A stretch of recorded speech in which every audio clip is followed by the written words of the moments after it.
ఇక ద్విముఖ వ్యూహంతో రేవంత్ వెళ్తున్నారా? ఇప్పటికే మెంబర్షిప్ కార్యక్రమాన్ని అయితే పూర్తి చేశారు రేవంత్. ఇక 30 లక్షలు దాటింది కాంగ్రెస్ మెంబర్షిప్ తెలంగాణలో. బలహీనంగా ఉన్న నియోజకవర్గాలపైనే రేవంత్ స్పెషల్ ఫోకస్ పెట్టారా? వ్యూహాల్లో తెలంగాణ కాంగ్రెస్ ముందడుగు వేస్తోందా? క్షేత్రస్థాయిలో బీజేపీ అభ్యర్థులు కరువైన దాన్ని ఆసరాగా తీసుకొని కాంగ్రెస్ ముందుకు వెళ్లే ప్రయత్నం చేస్తోందా? టీఆర్ఎస్ ఎమ్మెల్యేపై ప్రజల్లో అసంతృప్తి ఉన్న నియోజకవర్గాలనే టార్గెట్ చేస్తున్నాడా? దాదాపు 40 మంది టీఆర్ఎస్ ఎమ్మెల్యేలను మార్చాలని ఇప్పటికే ఇంటెలిజెన్స్ రిపోర్ట్లు వచ్చాయి. ఈ నేపథ్యంలో ఆ 40 మంది టీఆర్ఎస్ ఎమ్మెల్యేలకు టికెట్లు ఇవ్వకపోతే తిరుగుబాటు వచ్చే అవకాశం ఉందని ఒక పక్కన కేసీఆర్ భావిస్తున్న తరుణంలో రాజకీయాలను అంచనా వేసి రేవంత్ వ్యూహాత్మకంగా మౌనంతో ముందుకెళ్తున్నారా? అసలు రేవంత్ వ్యూహాత్మక మౌనం వెనుక భారీ స్కెచ్ ఏదైనా ఉందా? వచ్చే ఎన్నికల దిశగానే పావులు కదుపుతున్నాడా రేవంత్ రెడ్డి? అభ్యర్థుల ఎంపికను ఇప్పటికే పూర్తి చేసుకొని నియోజకవర్గాలలో అభ్యర్థులను అప్రమత్తం చేశారా? 70 మంది అభ్యర్థులను ఖరారు చేసినట్టుగా కూడా సోషల్ మీడియాలో ప్రచారం జరుగుతోంది. ఇటు టీఆర్ఎస్ బీజేపీలకు అందనంత ఎత్తులు వేస్తున్నారు రేవంత్ రెడ్డి అంటూ సోషల్ మీడియాలో వార్తలు వస్తున్నాయి. అధిష్టానాన్ని ఒప్పించడమే తరువాయి అన్న రీతిలో కాంగ్రెస్ అంతర్గత రాజకీయం జరుగుతోందా? బీజేపీ టీఆర్ఎస్ ఓకే తాను ముక్కలని ప్రచారం చేయడంలో రేవంత్ సఫలమయ్యారా? గ్రూప్ రాజకీయాలకు చెక్ పెట్టి కాంగ్రెస్లో ఐక్యత సాధించే పనిలో ఉన్నారా? రేవంత్ వ్యూహంతో కాంగ్రెస్ శ్రేణుల్లో పునరుత్తేజం కలుగుతోందా? బీజేపీలా కాకుండా టీఆర్ఎస్ పై అటాకింగ్ కొనసాగిస్తున్నారు రేవంత్. సైలెంట్గా వచ్చే ఎన్నికలకు పనులు పూర్తి చేస్తున్నారు పీసీసీ చీఫ్. 70 మంది అభ్యర్థులకు రేవంత్ ఇప్పటికే గ్రీన్ సిగ్నల్ ఇచ్చినట్టుగా కూడా తెలుస్తోంది. అధిష్టానాన్ని ఒప్పించేందుకే నిత్యం ఢిల్లీ పెద్దలతో మంతనాలు జరుపుతున్నట్టు టీఆర్ఎస్ ప్రభుత్వం తప్పిదాలపై కార్యకర్తలకు శిక్షణ ఇస్తున్నారు. ఎన్ని అవాంతరాలు ఎదురైనా ఎక్కడా తగ్గని పీసీసీ చీఫ్ కేసీఆర్ వ్యూహాలను కట్టడి చేసడంలో రేవంత్ విశ్వ ప్రయత్నాలు చేస్తున్నారు. ఇక రేవంత్ వచ్చిన తర్వాత కాంగ్రెస్లో కూడా జోష్ పెరిగింది. త్వరలో 33 జిల్లాలకు డీసీసీ అధ్యక్షుల నియామకం కూడా జరగనుంది. ఇక ఈ చర్చలో మనతో పాటు పాల్గొనేందుకు కంతి వెంకటస్వామి కాంగ్రెస్ సీనియర్ నేత రాబోతున్నారు. అలాగే రమేష్ గారు బీజేపీ సీనియర్ నేత సిద్ధంగా ఉన్నారు. రమేష్ గారు చెప్పండి, అంటే ఒక పక్క నుంచి టీఆర్ఎస్ అధినాయకుడి నుంచి టీఆర్ఎస్ కార్యకర్తల వరకు కూడా బీజేపీని టార్గెట్గా చేసుకుంటూ వెళ్ళిపోతున్నారు. దాన్ని తట్టుకోవడంలో కొంత బీజేపీ అటు ఇటుగా ఉన్నా ఈ రెండింటినీ క్యాష్ చేసుకుంటూ రేవంత్ తెలంగాణలో కాంగ్రెస్ని బలోపేతం చేసే దిశగా వెళ్తున్నట్టుగా కూడా తెలుస్తోంది, కనబడుతోంది. మరి దీనిపై ఏమంటారు? ఇక్కడ ఒక విషయం, ఇప్పుడు అందరూ టార్గెట్ చేస్తున్నారంటే ఒక బలమైన పార్టీ ఎదుగుతుంది అనడానికి నిదర్శనం. ఇక్కడ భారతీయ జనతా ప్రజల పక్షా నుండి అన్ని పోరాటాలు చేస్తూ ఈ రోజు ప్రజల విశ్వాసాన్ని చురగడం లోపల ముందంజలో ఉంది. ఎక్కడ కూడా ఈ రోజు గతంలో ఉన్నటువంటి పరిస్థితి ఈ రోజు కాంగ్రెస్ కు లేదు. కాంగ్రెస్ వ్యూహాత్మక మౌనం అని రకరకాలుగా ఈ రోజు భావిస్తున్నప్పటికీ కూడా వాళ్ళ లోపాయికారు ఒప్పందంతో ఈ రోజు ప్రజలందరూ కూడా ఒకటే విషయాన్ని గమనిస్తున్నారంటే టిఆర్ఎస్ కాంగ్రెస్ అనేటటువంటిది ఇది భవిష్యత్తులో ఒకటై రేపు ఎలక్షన్ కు పోయేటటువంటి పరిస్థితి ఈ రోజు తెలంగాణ రాష్ట్రంలో ఉంది. ఎక్కడ కూడా నాయకత్వాన్ని మీద నమ్మకం లేకపోవడము, ఆ నాయకత్వాన్ని ఎన్నుకుండి నడిపించేటటువంటి యంత్రాంగం లేకపోవడము ఈ రోజు కాంగ్రెస్ పూర్తిగా పతనం అయిపోయినటువంటి పరిస్థితి. దేశవ్యాప్తంగా ఒకటైతే ఈ రోజు తెలంగాణ రాష్ట్రంలో రేవంత్ రెడ్డి గారు వస్తే నిజంగానే గతంలో ప్రశ్నించినటువంటి గొంతుక ఈ రోజు ప్రజాస్వామ్య అనేక పోరాటాలు చేసిండు, లేకుంటే అట్లా అని చెప్పేసి రకరకాల మాటలు మాట్లాడినప్పుడు కూడా ఈ రోజు ఆ చైతన్యం కనబడట్లేదు కాంగ్రెస్ లో. ఈ రోజు కాంగ్రెస్ పేరు మీద గెలిచినటువంటి ఎంతమంది ఎమ్మెల్యేలు ఈ రోజు టీఆర్ఎస్ లకు పోయారు. ఎక్కడ కూడా ప్రజలు ఈ రోజు కాంగ్రెస్ కు పట్టం కట్టేటటువంటి పరిస్థితి లేదు, నమ్మేటటువంటి పరిస్థితి కూడా లేదు. ఈ రోజు రేవంత్ రెడ్డి గారు గతంలో అనేక రకాలైనటువంటి మాట్లాడినటువంటి టీఆర్ఎస్ ప్రభుత్వం మాట్లాడినటువంటి మాటలు ఈ రోజు వేడి తగ్గిందెందుకు అంటే వాళ్ళ ఇంటర్నల్ అండర్స్టాండింగ్స్ ఈ రోజు జనాలకు అందరూ కూడా అర్థమవుతా ఉన్నాయి. ఈ రోజు నిజంగానే కాంగ్రెస్ పక్షాన ఉన్నటువంటి కొట్లాడితే భవిష్యత్ ఏంది అనేటటువంటి పరిస్థితుల్లో ఈ రోజు అగ్రగామి నాయకులు కూడా ఈ రోజు రాష్ట్ర స్థాయిలో సీనియర్ నాయకులు సైతం కాంగ్రెస్ పార్టీ తరఫున కొట్లాడితే భవిష్యత్తు లేదనేటటువంటి విషయాన్ని ఈ రోజు వాళ్ళందరూ గమనించారు.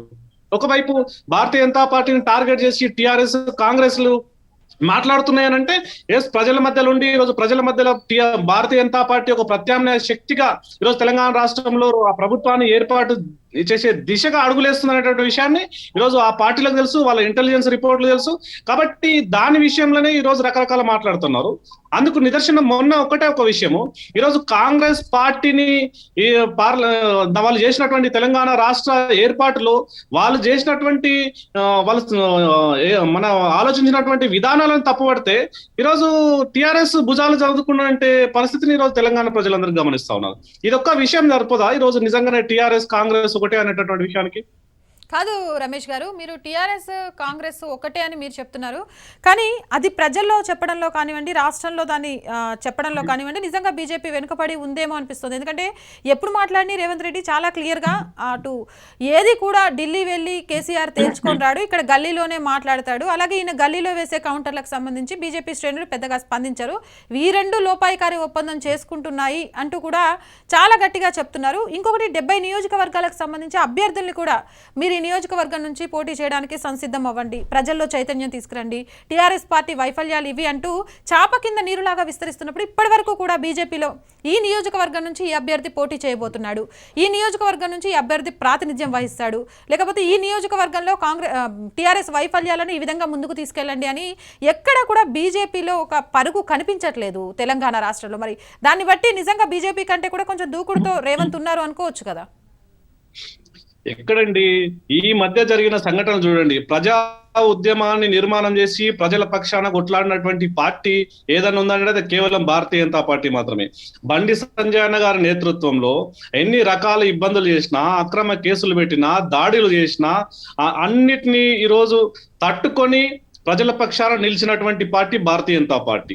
ఈరోజు మొన్న జరిగినటువంటి అనేక సమస్యలు, ఈరోజు ఉద్యోగులకు కావచ్చు, రైతాంగానికి సంబంధించినటువంటి కావచ్చు, నిరుద్యోగులకు సంబంధించినటువంటి ప్రతి సమస్య మీద స్పష్టమైన వైఖరితోటి ముందుకెళ్తా ఉంది భారతీయ జనతా పార్టీ.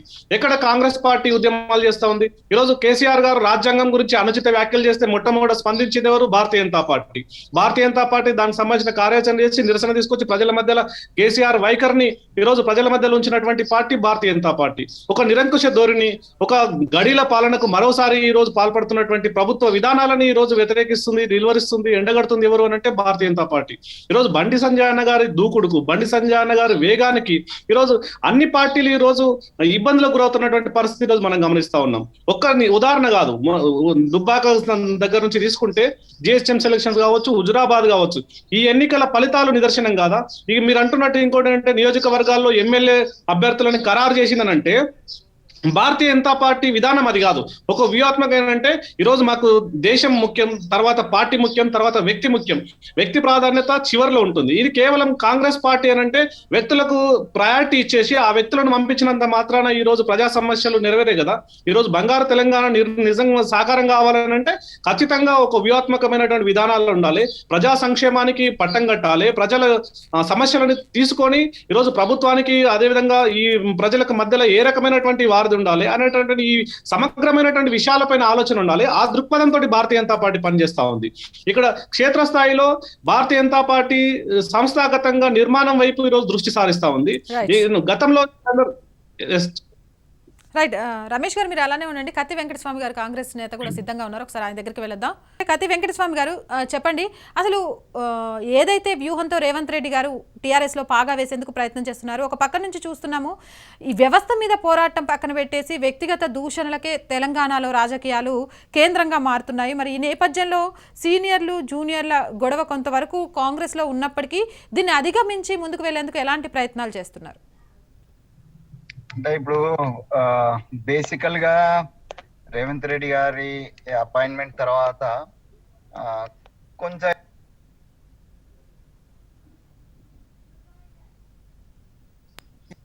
ఎవరిని అపాయింట్ చేసినా ఈ మాత్రం ఇంకో వాళ్ళు ప్రయత్నం చేసిన వాళ్ళు కొంత అసంతృప్తికి లోన్ కావడం అనేటువంటి చాలా సహజమైనటువంటి విషయం.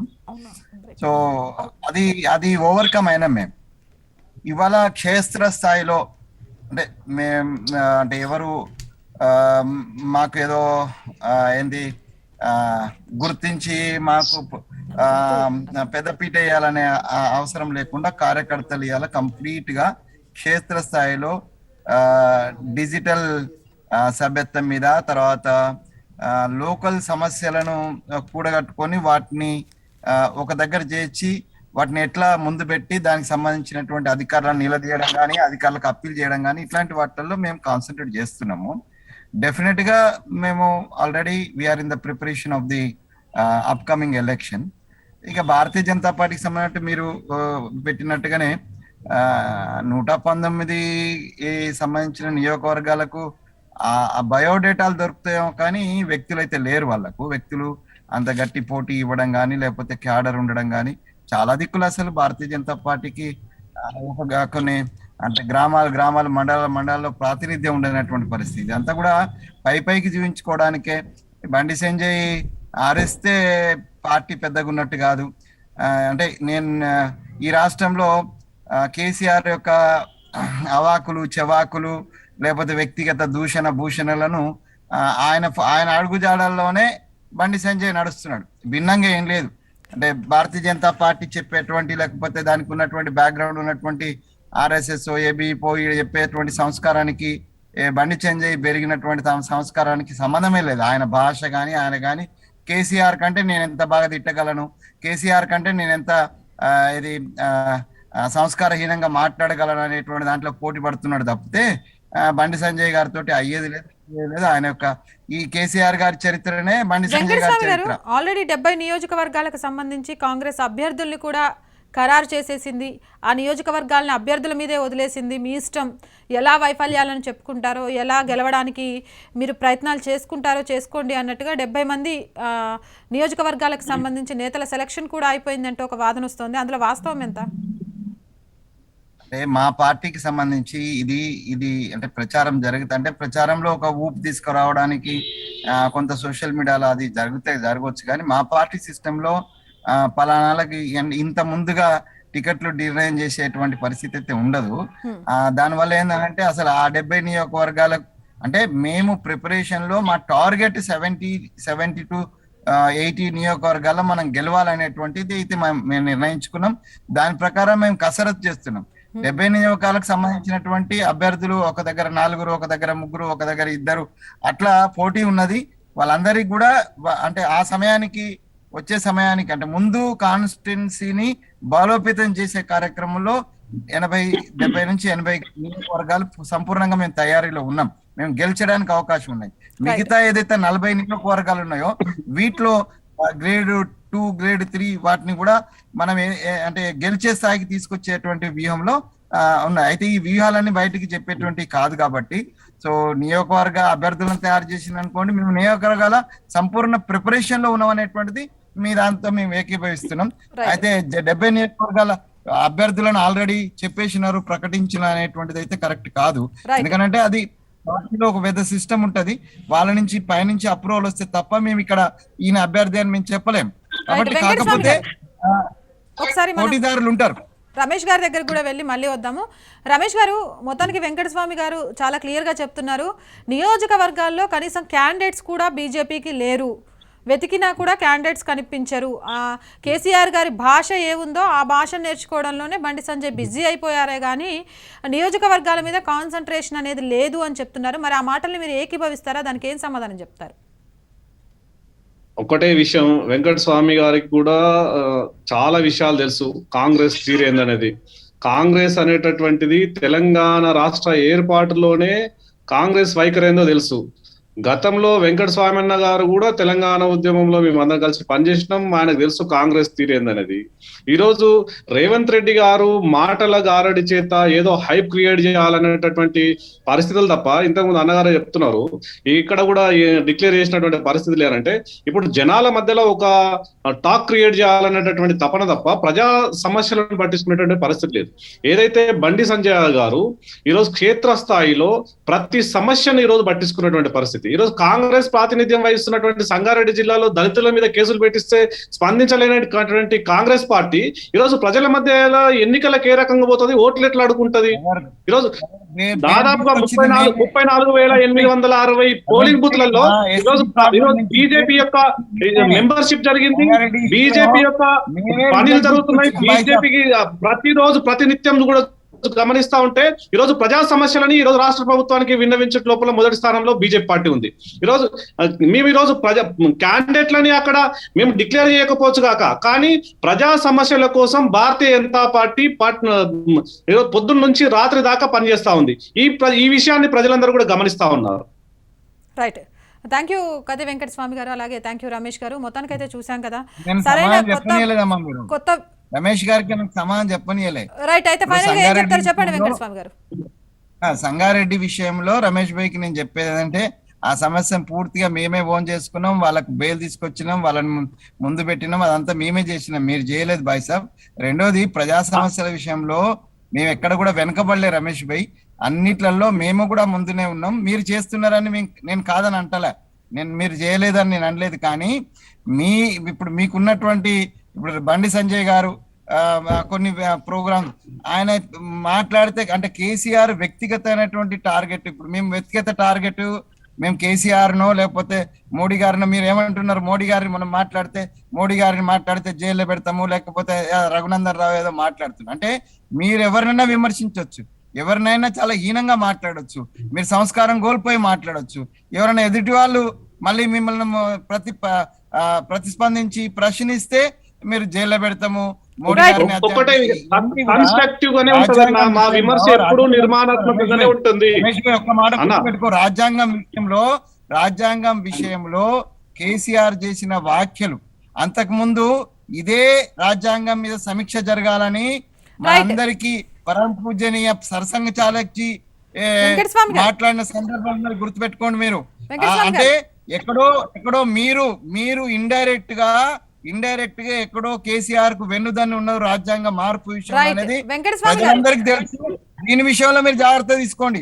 మేము కాదు అట్లా కాదు, ప్రకటన చేయండి. కాంగ్రెస్ మోడీ గారు మన రాజ్యసభలో మేము ఈ రాజ్యాంగానికి అంబేద్కర్ రాసిన రాజ్యాంగానికి కట్టుబడినాం, దీని విషయంలో ఏ మార్పు లేదు, ఏ విధమైనటువంటి మార్పులు ఉన్నాయని చెప్పాల్సి ఉండే ఈ జాతికి, ఈ దేశానికి చెప్పాల్సి ఉండే. అది వదిలిపెట్టి నెహ్రూ గారు ఏ రాజ్యాంగాన్ని తీసుకొచ్చిన నెహ్రూ గారిని విమర్శించడం, వ్యక్తిగత విమర్శించడం, మన సంస్కారం తెలుసు కదా తమ్మి, మనందరికీ హిందూ సాంప్రదాయం ప్రకారము చనిపోయిన వారి గురించి మంచిగా మాట్లాడుకుంటాం అంటారు. కానీ ఆ సాంప్రదాయాన్ని ఆ సంస్కారాన్ని కూడా కోల్పోయినటువంటి మోడీ గారు ఇక్కడ బండి మీకు అన్ని తెలిసి ఈ రోజు ఒకటే విషయము, వాస్తవాలు చరిత్రకు గతంలో జరిగినటువంటి చరిత్రలో ఉన్నటువంటి వాస్తవ విషయాలు సమాజానికి తెలిపాలనేటటువంటి పాల్గొన్నందుకు థ్యాంక్ యూ అండి. మొత్తానికైతే చూస్తున్నాం కదా, నియోజకవర్గాలలో క్యాండిడేట్స్ని అభ్యర్థులను ప్రకటించడము, నియోజకవర్గాలకు క్యాండిడేట్స్ని ఇచ్చి ఆ క్యాండిడేట్స్ని నియోజకవర్గాల్లో ప్రభావం చేసే దిశగా అడుగులు వేయడంలో రేవంత్ రెడ్డి గారు ముందుంటే ప్రజా సమస్యలే ఎజెండాగా ముందుకు వెళ్తామే తప్ప క్యాండిడేట్ ఎవరు అనేది ముఖ్యం కాదు, అక్కడ సమస్య పరిష్కారమే ముఖ్యము. ఆ సమస్య పరిష్కారం తర్వాత ప్రజలు ఎవరిని ఆదరిస్తే వాళ్ళే అక్కడ క్యాండిడేట్స్గా కొనసాగుతారు అంటూ కూడా మొత్తానికి బీజేపీ నేత రమేష్ గారు చెప్పడం కూడా చూసాము. ఏదేమైనా కూడా తెలంగాణ రాజకీయాలకు సంబంధించి రానున్న ఎలక్షన్లలో పాగా వేసేందుకు 3 పార్టీలు కూడా సంయమనమై ముందుకు వెళ్తున్నట్టుగా తెలుస్తుంది. ఏ పార్టీ అయినా కానీ ప్రజల సమస్యను ఎజెండాగా తీసుకొని సమస్య పరిష్కార దిశగా ముందుకు అడుగులు వేస్తే తప్ప ప్రజల్లో ఆదరణ సంపాదించలేరు అనేది హుజురాబాద్ ఎలక్షన్స్ లో చూసాము. రానున్న తెలంగాణలో కూడా అదే జరగనుంది అంటూ కూడా ప్రజల నుంచి వాదన అయితే వినిపిస్తుంది.